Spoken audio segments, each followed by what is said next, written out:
Hello children, welcome back to the social class 8, history chapter 3, ruling the countryside. Yes, already we saw the first video. In that we have discussed about the company became the divan, the next one revenue for the company, the needed to improve agriculture. Then lastly we have discussed about the problems. Okay, right now we are going to discuss about the a new system is devised. Let's see, by the earlier 19th century, many of the company officials were convinced that the system of revenue had to be changed again. How could the revenues to be fixed permanently at a time when the company needed more money to meet the expense of the administration and trade? So last class நம்ம என்ன பார்த்துருப்போம் அப்படின்னா, இந்த demand posting வந்து இந்த east Indian கம்பெனிக்கு அந்த position வந்ததுக்கப்புறம் அவங்க என்ன பண்ணுறாங்க, அவங்களுக்கு கீழே நிறைய ஜமீன்தாஸ்லாம் அப்பாயிண்ட் பண்ணி ஸோ இந்த கிராமத்தில் இருக்கக்கூடிய மக்கள்கிட்ட வந்து வரி பணம் கலெக்ட் பண்ணுறாங்க. ஸோ எதன் பேஸில் அப்படின்னா the new settlement system. ஓகேவா? ஸோ எங்கள் செட்டில்மெண்ட் சிஸ்டம் அப்படின்னு சொல்லிட்டு ஒரு சிஸ்டம் கொண்டு வந்தாங்க. ஸோ என்ன பர்பஸ் அப்படின்னா, ஸோ யார் எவ்வளோ நிலம் வச்சுருந்தாலும் அவங்க என்ன பண்ணணும், அவங்க சொல்கிற ஒரு ஃபிக்ஸ்டு அமௌண்ட்டே பே பண்ணி ஆகணும். அதுதான் வந்து ஒரு பர்மனெண்ட் செட்டில்மெண்ட் சிஸ்டம் அப்படின்னு கொண்டு வந்தாங்க. இந்த அமௌண்ட்டை வந்து நம்ம பே பண்ணுறோம் இல்லையா, இது வந்து ஃப்யூச்சரில் வந்து அமௌண்ட்லாம் இன்க்ரீஸ் ஆகாது. இப்போ எவ்வளோ பே பண்ணுறீங்களோ அதுதான் வந்து இன் ஃப்யூச்சரில் நீங்கள் பே பண்ணணும் அப்படின்ற ஒரு சிஸ்டம் இருந்தது. ஓகேவா? லேட்டராக என்ன ஆகுது அப்படின்னா, ஒரு ஸ்டேஜ்க்கு அப்புறம் இந்த ரோஸ் கல்டிவேஷன் அப்படின்றது அதிகமானதுக்கப்புறம் என்ன பண்ணுறாங்க, மக்களுக்கு நிறைய ப்ராஃபிட் கிடைக்குது. அப்போ இவங்க என்ன நினைக்கிறாங்க அப்படின்னா, நம்ம வந்து பர்மனெண்ட் செட்டில்மெண்ட் சிஸ்டம் ஒன்று வந்து என்ன பண்ணிட்டோம், இன்ட்ரடியூஸ் பண்ணிட்டோம். இப்போ வந்து நிறைய மக்களுக்கு நிறைய ப்ராஃபிட் கிடைக்குது. அவங்க கிட்டேருந்து நம்ம எப்படி டேக்ஸ் கலெக்ட் பண்ணணும். ஸோ இதை கலெக்ட் பண்ணுறது மூலிமா தான் நம்ம என்ன பண்ண முடியும்னா, நம்மளுடைய கம்பெனி வந்து ஒரு ஹை பொசிஷனுக்கு கொண்டு போகணும் அப்படின்ற ஒரு பிளானில் இருக்காங்க. ஓகேவா? ஸோ இந்த new settlement permanent settlement system இருக்கு இல்லையா, இதை வந்து என்ன மாதிரியெல்லாம் சேஞ்ச் பண்ணி மக்கள்கிட்ட வந்து டேக்ஸ் கலெக்ட் பண்ண போகிறாங்க, அதை பற்றி தான் பார்க்க போகிறோம். ஓகே, இந்த Northwest province of the Bengal Presidency, most of these areas is in New Uttar Pradesh, and Englishmen called the whole Magnus divide is a new system which came into effect in 1822. So என்ன அப்படின்னா, so இதுக்கப்புறம் new system கொண்டு வராங்க. ஓகேவா? இன் பெங்காலில். So அது வந்து மோஸ்ட்டாக இந்த பிளேஸ் என்ன சொல்லிருக்கோம் அப்படின்னா உத்தரப்பிரதேஷில் இருக்குது. ஓகேவா? அண்ட் இங்கிலீஷ்மேன் அவர் பேர் என்ன அப்படின்னா ஹால் மேக்னஸ். ஸோ இவர் ஒரு சிஸ்டம் கொண்டு வரார். எந்த இயர் அப்படின்னு பார்த்தோன்னா 1822. ஓகேவா?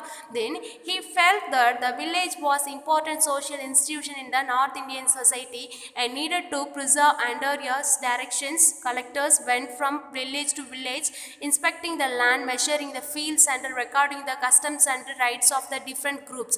So என்ன சொல்றாங்க அப்படின்னா, ஒரு வில்லேஜ் அப்படின்றது ரொம்ப முக்கியம். ஓகேவா? அது ஒரு சோஷியல் இன்ஸ்டிடியூஷன் அப்படின்னு எடுத்துக்கிட்டோம் அப்படின்னா அதில் வில்லேஜ் அப்படின்றது ரொம்ப முக்கியம். ஒரு வில்லேஜ் இல்லாமல் ஒரு ரூலர் வந்து ப்ராப்பராக ரூல் பண்ண முடியுமா அப்படின்னு கேட்டால் முடியாது. ஓகேவா? அப்போ ஒரு வில்லேஜ் சப்போர்ட் அப்படின்றது ரொம்ப முக்கியம்.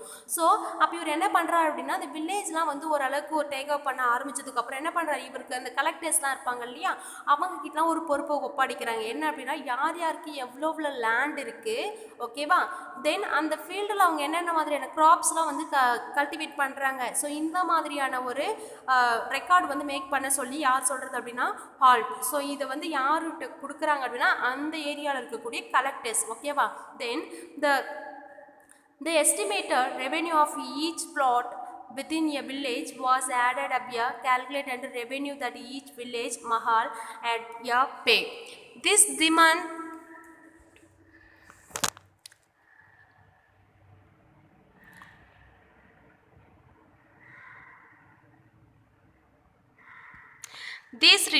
was revised in a periodically, not permanently fixed. The change of the collecting the revenue and the paying it to the company was given to the village headman.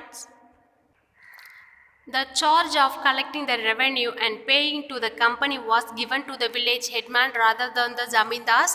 This system came to known as the Mahalwari system. So என்ன அப்படின்னா, so அந்த வில்லேஜில் இருக்கக்கூடிய மக்களை வந்து ரொம்ப துன்புறுத்தக்கூடாது. ஒவ்வொரு வில்லேஜில் இருக்கக்கூடிய பீப்புள் நமக்கு ஒரு சோஷியல் இன்ஸ்டிடியூஷன் அப்படின்றது ரொம்ப முக்கியம் அப்படின்னு சொன்னாங்க இல்லையா.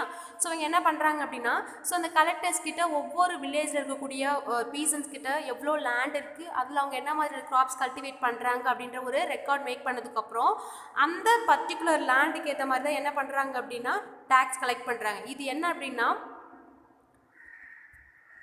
இது வந்து ஒரு பர்மனெண்ட் கிடையாது, இது ஃப்யூச்சரில் சேஞ்ச் பண்ணுவோம் நாங்கள் அப்படின்ற மாதிரி ஒரு சிஸ்டம் சொல்கிறாங்க. ஓகேவா? இந்த நெக்ஸ்ட் என்ன சொல்கிறாங்க அப்படின்னா, அப்போ அந்த டேக்ஸை போயிட்டு கலெக்ட் பண்ணுறது யார், ஓகேவா, அதை வந்து யார்கிட்ட கொடுக்குறாங்க அப்படின்னா அந்த வில்லேஜ் ஹெட்மேன். ஓகேவா? ஸோ ஒரு வில்லேஜ் ஹெட்மேன் இருக்கும்போது அவங்களுக்கு தெரியலையா, ஸோ எவ்வளோ மக்கள் வந்து விவசாயம் பண்ணுறாங்க, அவங்களுக்கு எவ்வளோ லேண்ட் இருக்குது அப்படின்னு சொல்லிட்டு ஈஸியாக கேதர் பண்ண முடியலையா.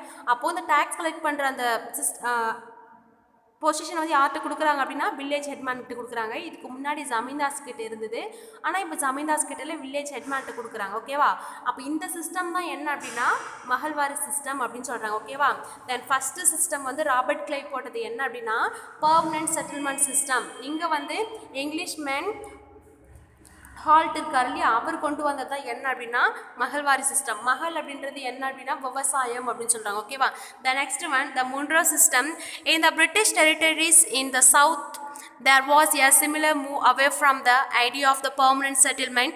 The new system that was devised came to known be as the Rodwari. Then so இங்க என்ன சொல்றாங்க அப்படின்னா தேர்ட் சிஸ்டம் அதை யார் கொண்டு வரது அப்படின்னா மோன்ரோ சிஸ்டம் அப்படின்னு சொல்கிறாங்க. ஓகேவா. ஸோ இவர் வந்து என்ன பண்ணுறாரு அப்படின்னா ஒரு சிஸ்டம் கொண்டு வராரு. ஃபார் எக்ஸாம்பிள் சிமிலர்லி இது என்ன சிஸ்டம் மாதிரி இருக்குது அப்படின்னா பர்மனன்ட் செட்டில்மெண்ட் சிஸ்டம் பார்த்தாலே அந்த மாதிரி தான் இருக்குது. பட் இது என்ன சிஸ்டம் சொல்லுவாங்க அப்படின்னா ரோட்வார் அப்படின்னு சொல்கிறாங்க. ஓகேவா. தென் இந்த சிஸ்டமில் என்ன மாதிரி ரெவென்யூலாம் கலெக்ட் பண்ணாங்க அப்படின்றத பார்க்க போகிறோம். Then it was tried on a small scale by a captain Alexander Reid in some of areas and they were taken over by the company after the wars with Tipu Sultan, subsequently developed by Thomas Monro. This system was gradually extended all over South India. Okay. இப்போ இவர் என்ன பண்ணுறாரு அப்படின்னா இப்போது Alexander இருக்கார் இல்லையா, இவர் தான் வந்து இப்போ ரூல் பண்ணிக்கிட்டு இருக்காரு. இவர் வந்து அந்த கம்பெனிக்கு கீழேருந்து ஒரு சில ஏரியாஸ்லாம் வந்து என்ன பண்ணுறாரு அப்படின்னா திப்பு சுல்தான் அவர்கிட்ட என்ன பண்ணுறாரு ஒரு வார் நடத்தி அந்த பிளேஸ்லாம் கைப்பற்றார். ஓகேவா. த நெக்ஸ்ட் என்ன பண்ணுறாரு அப்படின்னா இந்த தாமஸ் முன்ரோ இருக்கார் இல்லையா, இவர் தான் வந்து south India okay all over south இந்தியாவில் இவருடைய சிஸ்டம் ஃபுல்லாகவே வந்து ஃபாலோ பண்ணுறாங்க அப்படின்னு சொல்கிறாங்க. ஓகேவா. Then Reid and Munro fell that in the south there were no traditional zamindars. The settlement they argued had to be made directly with the cultivators who had tilled the land the generations. The field had to be carefully and separately surveyed before the revenue assessment was made. So என்ன சொல்கிறாங்க அப்படின்னா so இதை வந்து இவங்க இங்கே பர்மனெண்ட்டாக வந்து ஜமீன்தாஸ் அப்படின்றது யாருமே கிடையாது. ஸோ அவங்க கிட்ட கொடுத்தாலும் அந்த ஒர்க் என்ன பண்ண மாட்டுறாங்க அப்படின்னா ஒரு ப்ராப்பராக பண்ண மாட்டுறாங்க. ஓகேவா.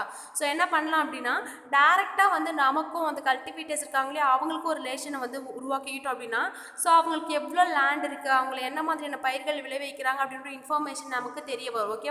ஸோ அதை வச்சு என்ன பண்ணலாம் அப்படின்னாக்கா அந்த பர்டிகுலர் கிராப்ஸ் அந்த பிளாட் அந்த ஏரியா அதை வச்சு என்ன பண்ணலாம் அப்படின்னாக்கா ரெவென்யூ கலெக்ட் பண்ணலாம் அப்படின்ற மாதிரி ஒரு முடிவுக்கு வராங்க. ஓகேவா. Then the fields had to be carefully and separately survived before the revenue assessment was made. So என்ன அப்படின்னா ஸோ ரெவென்யூ கலெக்ட் பண்ணுறதுக்கு முன்னாடி என்ன பண்ணுவாங்க அப்படின்னா ஒரு பீசன்ட் வந்து எவ்வளோ லேண்ட் வச்சுருக்காங்க, அதில் என்ன மாதிரியான கிராப்ஸ் வந்து கல்டிவேட் பண்ணுறாங்க அப்படின்ற ஒரு இன்ஃபர்மேஷனை வந்து அவங்க கேதர் பண்ணி வச்சுப்பாங்க அப்படின்னு சொல்கிறாங்க. ஓகேவா.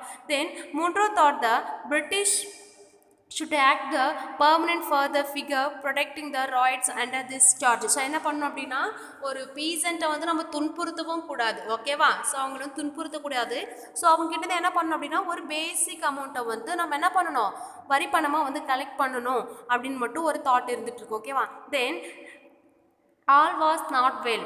Within a few years after the new system was imposed, it was clear that all was not well with the drive by the desire to increase the income from the land. Revenue officials fixed too high and revenue demand. Peasants were unable to pay. Riot filled in the countryside and villages became deserted in many regions. Optimistic officials had imagined that the new system would transform the peasants into rich enterprising farmers, but this did not happen. So என்ன சொல்கிறாங்க அப்படின்னா எவ்வளோ system கொண்டு வந்தாலும் ஓகேவா so என்ன அப்படின்னா மக்கள்கிட்டேருந்து அந்த அளவுக்கு இவங்க எதிர்பார்க்குற ஒரு வரியை வந்து கலெக்ட் பண்ண முடியல. ஏன் அப்படின்னா இவங்களை வச்சு தான் அவங்களுடைய கம்பெனியை வந்து ஒரு ஹை பொசிஷனுக்கு கொண்டு போகணும்னு முடிவு பண்ணிட்டாங்க. ஆனால் அதுக்கேற்ற மாதிரி என்ன பண்ண முடியல அப்படின்னா ஒரு பீசன்ட் அப்படின்றது விவசாயம் சொல்லுவாங்க, அவனால் என்ன பண்ண முடியல ஒரு முதலீடு வச்சு அவனால் அந்த அளவுக்கு ஒரு விவசாயத்தை டெவலப் பண்ண முடியல. அதனால் என்ன பண்ணுறான் அப்படின்னா டேக்ஸ் பே பண்ண மறுக்கிறான். ஓகேவா. தென் என்ன மாதிரி நிறைய சிஸ்டம் கொண்டு வந்தாலும் அது எல்லாமே என்ன ஆகுது அப்படின்னாக்கா அன்சக்ஸஸ்ஃபுல்லாக தான் ஆகுது அப்படின்னு சொல்கிறாங்க. ஓகேவா. Then crops of Europe. The British also realised that the countryside could not only yield revenue, it could also grow a crops Europe record. By the late 18th century, the company was trying its best to expand the cultivation of the opium and the indigo. So என்ன சொல்கிறாங்க அப்படின்னா இப்போ இந்த வரி collect பண்ணுறது அதாவது tax collect பண்ணுறது அப்படின்றது வில்லேஜ் சைடு மட்டும்தான் இருந்தது. ஒரு கண்ட்ரி சைடு அப்படின்றது அவங்களும் தான் விவசாயம் பண்ணுறாங்க. ஆனால் அவங்க என்ன பண்ணுறது இல்லை அப்படின்னா ஒரு டேக்ஸ் அப்படின்றது பே பண்ணுறது இல்லை. ஓகேவா? அப்போ அவங்கக்கிட்ட எப்படி வந்து டேக்ஸ் கலெக்ட் பண்ணலாம் அப்படின்ற மாதிரி ஒரு பிளான் போடுறாங்க. ஸோ அங்கே வந்து மக்கள் என்ன மாதிரியான கிராப்ஸ் வந்து கல்டிவேட் பண்ணுறாங்க அப்படின்னா ஓபியம் அண்ட் த இண்டிகோ. இது என்ன அப்படின்னாக்கா ஒரு டைப்ஸ் ஆஃப் கிராப்ஸ் அப்படின்னு சொல்கிறாங்க. ஓகேவா? இந்த கிராப்ஸில் வந்து பர்டிகுலராக எதுக்கு யூஸ் ஆகுது பார்த்தா கலர்ஸ் வந்து எடுக்கிறதுக்கு யூஸ் பண்ணுறாங்க அப்படின்னு சொல்கிறாங்க. ஓகேவா? தென் in the century and year of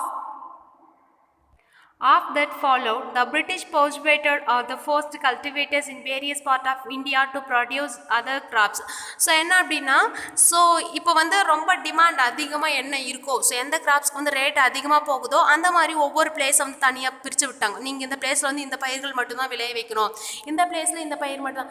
அதாவது இப்போது இந்த லேண்ட் ஃபர்டைல் இருக்கும் இல்லையா, இந்த ஃபர்டைல் லேண்டுன்னு சொல்லுவாங்க. ஸோ ஒவ்வொரு நிலத்துக்கு தகுந்த மாதிரி ஒவ்வொரு கிராப்ஸ் அப்படின்றது ரொம்ப ஃபர்டைலாக வளரும். ஓகேவா? அந்த மாதிரி ஒவ்வொரு லேண்டுக்கு தனித்தனி கிராப்ஸ் வந்து அலாட் பண்ணுறாங்க.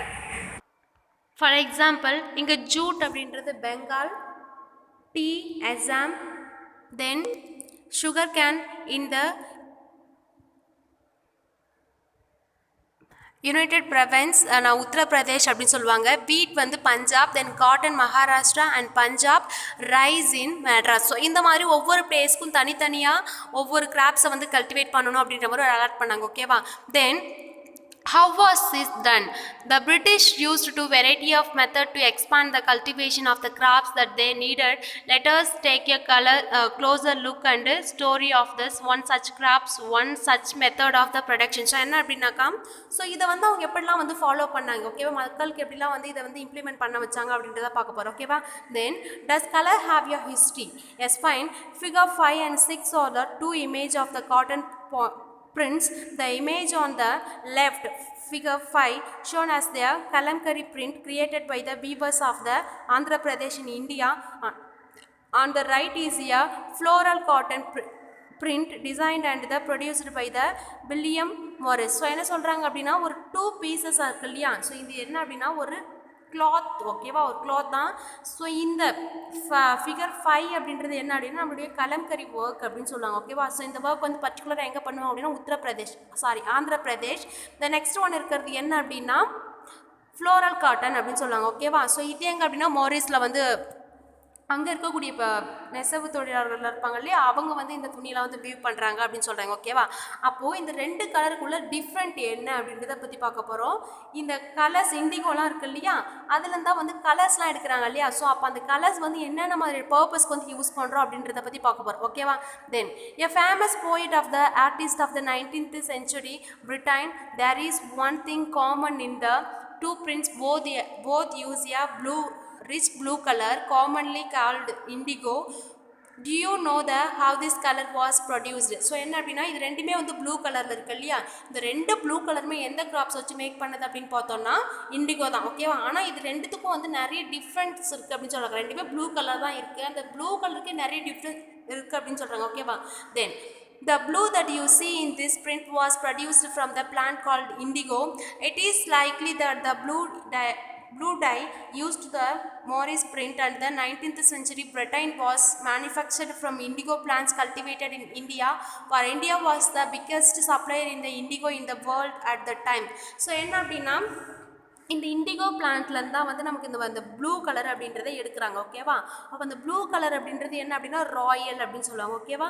தென் இப்போது இந்த பிரிட்டிஷ் கவர்மெண்ட் என்ன பண்ணுறாங்க அப்படின்னா ஸோ நம்ம இந்தியாவில் வந்து அவங்கள ரூல் பண்ணிக்கிட்டு இருந்த பீரியட் இல்லையா, அப்போது வந்து எந்த கிராப்ஸுமே வந்து அந்த அளவுக்கு விவசாயிகளுக்கு ப்ராஃபிட் கிடைக்கல. அதனால தான் அவங்க என்ன பண்ணல அப்படின்னா நமக்கு டேக்ஸ் பே பண்ணல. ஸோ இப்போ என்ன பண்ணலாம் அப்படின்னா இண்டிகோ தான் வந்து ரொம்ப ட்ரெண்டிங்கில் இருக்குது. ஸோ அப்போ இண்டிகோ நம்ம அவங்களை கல்டிவேட் பண்ண சொன்னோம் அப்படின்னா அதை வச்சு அவங்களுக்கு நிறைய ப்ராஃபிட் கிடைக்கும், அதுலேருந்து நம்ம வந்து வரி கலெக்ட் பண்ணிக்கலாம் அப்படின்ற மாதிரி ஒரு சிஸ்டம் கொண்டு வராங்க.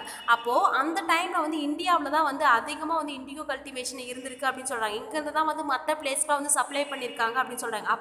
அப்போ இருந்து விவசாயிகளுக்கு வந்து நிறைய ப்ராஃபிட் கிடச்சிருந்தது அப்படின்னு சொல்கிறாங்க த்ரூ தி இண்டிகோ கல்டிவேஷன். ஓகேவா? Okay children, so far we have discussed about